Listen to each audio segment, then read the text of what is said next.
మన ప్రభుత్వం పదే పదే ఒక మాట చెప్తుంది, రాజధాని ఒకే దగ్గర ఉండాలి కానీ అభివృద్ధి వికేంద్రీకరణ జరగాలి, ఒక ఎకో సిస్టమ్ ఏర్పాటు చేయాలి. మీరు అందుకే చూస్తే వెనుకబడిన జిల్లా అనంతపురం జిల్లాకి కియా మోటార్స్ తీసుకొచ్చాం.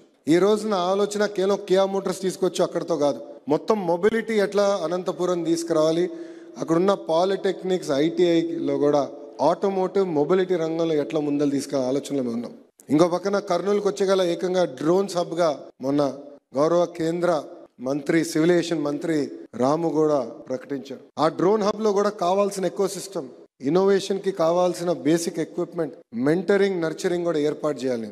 ఇట్లా ఒక్కొక్క జిల్లాకు ఒక్కొక్క ప్రాధాన్యత ఇచ్చాం. కడప, చిత్తూరుకు వచ్చేగల ఎలక్ట్రానిక్స్ మ్యానుఫ్యాక్చరింగ్ హబ్. ఆ రెండు జిల్లాల నుంచి ఎవరు ఉంటే ఇక్కడ మీకు తెలుసు, టీవీలు తయారు చేసే సంస్థలు వచ్చినాయి, సెల్ ఫోన్ తయారు చేసే సంస్థలు వచ్చినాయి, దాంట్లో కెమెరా మాడ్యూల్, బ్యాటరీలు తయారు చేసే సంస్థలు కూడా వచ్చినాయి. నిన్నగాక మొన్న ప్రకాశం జిల్లాలో ఏకంగా బయోఫ్యూల్స్ అంటే గడ్డి నుంచి గ్యాస్ తయారు చేసేదానికి రిలయన్స్ అనే సంస్థతో కూడా ఒప్పందం కుదుర్చుకున్నాం. అక్కడ కూడా అనేక అవకాశాలు ఏర్పడుతున్నాయి. ఇట్లా ఒక్కొక్క జిల్లాకు ఒక్కొక్క ప్రాధాన్యత ఇచ్చాం.